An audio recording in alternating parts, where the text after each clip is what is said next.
Welcome everybody to our new session of Q&A, questions and answers. Um, Today I would like to talk to you about, again, professional boundaries.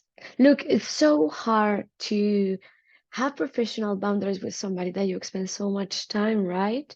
We have some participants that we spend hours with them and we share and we talk and we watch TV together and we cook together, so we kind of understand how that can become a hard thing to do. So today what we are going to do is provide you with a few techniques in order to avoid personal questions coming from a participant towards you.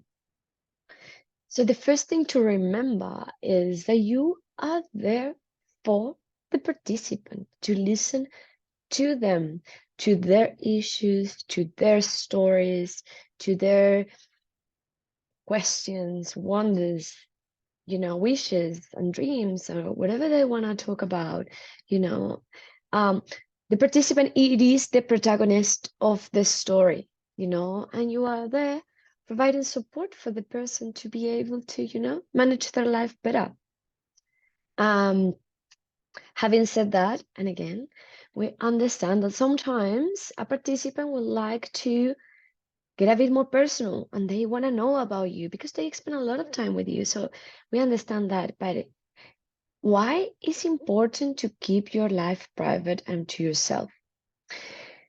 So firstly, this is important because this is one part of your life. It's your job. So after you finish your job, you go into your life, personal life, where you can do as you please.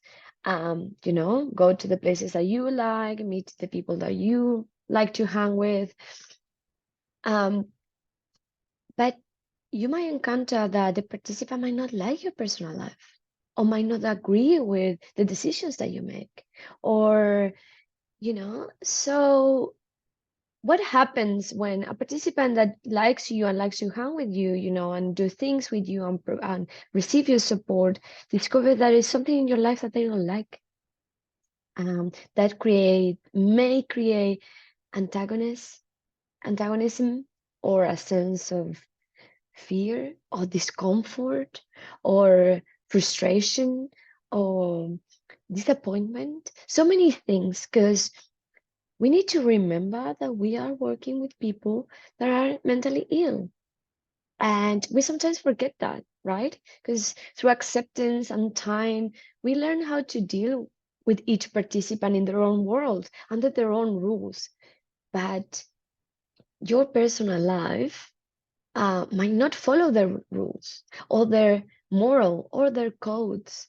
So, as this is not about you and it's about them, it's important that you don't share your personal life. Starting for address, phone number, and the places that you currently attend to. Um, so I will just give a small example of why those particular details are so important. So let's say, a participant that is going through a mental illness, let's say like schizophrenia or a little bit of anxiety or a personality disorder, and then they know where you live and they feel, they are a little bit, they want you to hang out more and they wanted to spend time with you. And you have your shift, so they every time they ask you when you're leaving, they ask you to stay longer and they want you to come back the next day and they don't want to hang with anybody else that is you. Is that a healthy relationship? Probably not. So as the participant might not have other social contacts, but it knows where you live or have your phone number, they start calling you because they feel that they must have misinterpreted that you guys are friends. And what do you do with a friend when you like a friend or you like someone? You try to get in touch with them and you try to reach out and talk to them, right? So they will try to do the same, but they won't consider that you are not working at that time. And for you, them are part of your work. Because you probably can separate your private life from your professional life, but they won't understand that. So we had situations where a participant will be calling a worker and inappropriate hours, requesting inappropriate things, or they want to visit a participant at their home. So you might not feel in danger, but you may get to a point that you would, and we need to avoid that altogether. So it's like a doctor. You don't know where your doctor lives or your therapist. You don't hang with your therapist, as friends. There are boundaries, there are roles. And the role that we have, the participant, it is in a role of support. And that creates an asymmetric relationship. So we do have responsibility to what we share to a person that is in a position of being supported. They're being, relying on you. There is a little bit of dependency relationship there. So we need to make sure you are aware of that and you understand that if you provide personal information and anything happens, you are also responsible for that. The thing is, we spend so much time with our participants, and sometimes they start questioning questions. They seem quite normal and straightforward, but they might also get in some information that you don't need to share with a participant because there's something that may you not share, in the case that you're a doctor with your patients, or if you're a therapist with the person that you are supporting to, or professional boundaries, right? Some things that you wouldn't share with your boss. Why would you be sharing with the participants, right? But there are some uncomfortable questions that will come our way. And we are going to talk a little bit now of how we can maybe answer these questions without making fellow participant bad or disrespected. So, sometimes you come, you arrive to a participant's place and they ask you, oh, where are you coming from? What were you doing? So you are like, that seems like a simple and personal question, right? But let's say you tell them, oh, no, yeah, I just visited my doctor here around the corner, Dr. Smith. So maybe the participant now wants to meet you at, the clinic of your doctor. So that's something that you shouldn't share. Where you're coming from, it's not really relevant for your work with the participant. The question might be, yeah, well, tell me how you're doing today. What you been up to? Maybe starting the conversation yourself if this is something that comes your way. It's like, oh, I was just running some errands. How are you doing today? Simple answer, following with a question. So you change the direction of the conversation towards the participant and make them the center of the conversation, not yourself. Again, so hey, so do you have a partner? Are you married? Do you have kids? Um, Look, you can say, to be honest, this is not something that I'm comfortable sharing. That's my personal life. Um, you can say, look, I don't know if I want to talk to you about this, but do you have a partner? Question back, changing the focus to the participant. Um, you don't need to share a lot of things with your participants. There are many things in your life that are undetailed that you may be able to share, No, this weekend I went hiking. I like hiking. It's not very personal. But who are you going with? When are you going? Where you are going? For how long? All of those things are none of the participant concerns because it's about your life and you are there because of their. So we want to ask them, yeah, I'm going hiking on the weekend. What are you doing? Changing the focus to the participant. Oh, you're not doing anything. Let's make a plan. Maybe you should organize with another support worker a plan. What do you want to do? Do you like the beach?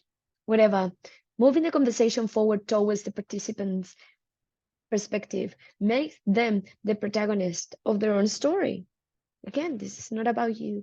And the relationship that you are creating with the participants is not a friendship, it is a professional relationship where you are there to support them. So it is important to learn how to manage those questions that may look simple, but sometimes they get a bit personal. We understand that everybody has their own opinions. I am particularly quite opinionated myself. That's all good. What we ask you is that you ask yourself when you are having conversations with a participant, is my opinion relevant here? Am I adding value to the participant support if I answer and provide my opinions to this? Most of the time might not necessarily be like that. So you would just maybe save your opinions to yourself, especially when it comes to political, religious, and moral opinions. You can discuss all of that with your friends, but work might not be a place to discuss such things. Why? Because you might not know trauma that the participant may experience first that may, link to your opinions, or you don't know their personal story, you don't know what they are thinking. Nobody knows what each other is thinking, right? But you don't know how they can take it because as they are mentally ill, there are some tools that they might not be able to manage themselves, stabilize emotions, manage their emotions, their responses, separate themselves from others. It is very complex, and I am not expecting you guys to know how each illness works. But as you don't know, you should try to keep your opinions to yourself. Talk to them about them with the people that you like, the people that want to, hear your opinions and make big debates. That's great. But maybe work is not a place to do that. So if a participant asks you a personal opinion about something, well, you can answer, I am not sure. What do you think? You might have a degree on that, but this is not about it's about the opinions of the participants, you know? I don't know, topics like abortion, topics like politics, topics like war and religion, they are complicated. And some of us might be more comfortable talking and debating about things, some of us no. So the questions are always coming to you. You will bring them back to them. What do you think about this? Do you have any opinions in regards to this topic? Do you want to talk about this? Or you can straightforward also say, look, I'm not comfortable talking about this. Can we change the topic? That is also okay. As it will be okay if the participant says that to you too. So wrapping up, professional boundaries, because we have roles in the participant's life. Working life, it's not personal life. Keep this separated. Keep your personal information to yourself, including places that you visit, your contact number, where you live, and try to change the direction of the conversation always towards back to the participant, so we make them the protagonist of their own time. We are there for them, and then in your proper time, your own time, you can, explore all of this with the people that are your friends and the people that you like. I hope this is helpful. I hope you understand. If you guys have any questions, as always, reach out, give me a call, send me a text. I'm happy always to help you to understand why this is important. This is actually really important stuff, and it's not easy to manage while you are with the participant. We know about that. So let us know when you have any issues or if you have any questions. Have a good day. Thank you.